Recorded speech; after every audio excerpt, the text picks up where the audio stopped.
और वे निर्णय उसी प्राचीन पद्धति से देते हैं और समाज में, गांव में शांति कायम करे रखे रहते हैं।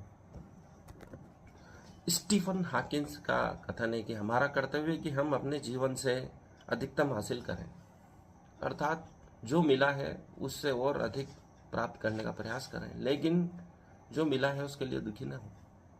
जो मिला है उसी से उन्नति का मार्ग खुलेगा। आनंदित रहें, प्रभु को धन्यवाद दें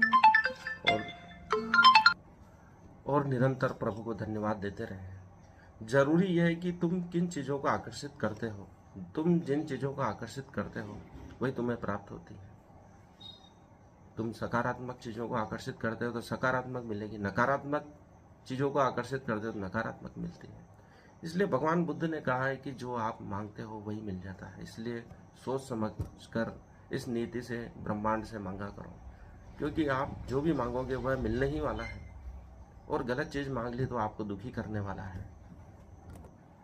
और परमात्मा इसी पट कथा लिखे हुए कि एक एक शब्द उसका अगर हम नहीं जोड़ते हैं तो अगली क्षण की कथा को हम समझ नहीं पाता है।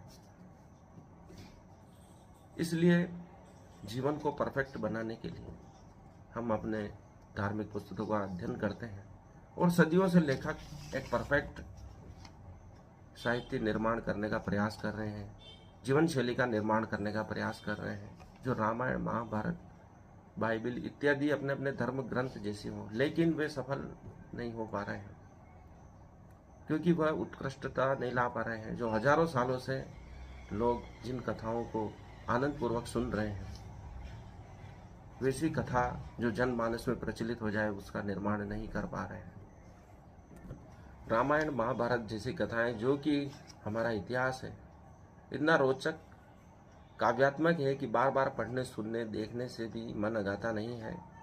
उससे ज़्यादा रामायण के संस्करण उपलब्ध हैं, 300 से भी ज़्यादा। महाभारत भी कई खंडों, कई भाषाओं, टीकाओं में हमारे सामने मौजूद है, क्योंकि लेखक प्रयास कर रहे हैं कि बार बार उस आनंद को समाज में फैलाया जाए।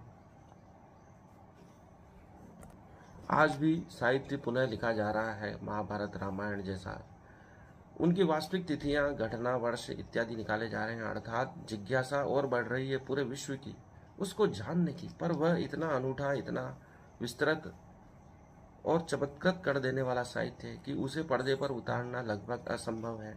यथारूप में आज उत्तम नवीन तकनीक हॉलीवुड के पास है।